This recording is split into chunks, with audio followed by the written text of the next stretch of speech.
বাংলাদেশের ক্ষমতাচ্যুত প্রধানমন্ত্রী শেখ হাসিনার ভারতেই অবস্থান করা উচিত বলে মন্তব্য করেছেন শ্রীলঙ্কার প্রেসিডেন্ট রনিল বিক্রমসিংহে। ভারতীয় সংবাদ মাধ্যম ফার্স্ট পোস্টকে দেওয়া এক সাক্ষাৎকারে তিনি এই মন্তব্য করেন।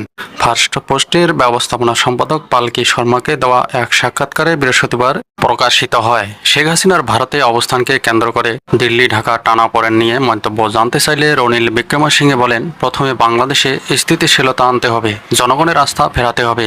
পরিস্থিতি সামলে নিতে আমাদের সবার উচিত বাংলাদেশকে সাহায্য করা। বিক্রমসিংহে আরও বলেন, আমি যে বিষয়ে অগ্রাধিকার দেব তা হলো বাংলাদেশ স্থিতিশীল হোক। শেখ হাসিনা যদি দেশের বাইরে থাকতে চান বাইরেই থাকুক। আরেক প্রশ্নের জবাবে তিনি বলেন, বিনিয়োগকারীদের বলবো আপনারা বাংলাদেশ ছেড়ে যাবেন না, দ্রুত সেখানে স্থিতিশীলতা ফিরে আসুক। সেনাবাহিনীকে বাড়তি ক্ষমতা দেওয়া হয়েছে। শ্রীলঙ্কার প্রেসিডেন্ট বলেন, জনগণকে সিদ্ধান্ত নিতে হবে যে তারা কিভাবে দেশ চালাতে চায়। নির্বাচন হোক, বাংলাদেশের ভবিষ্যৎ খুবই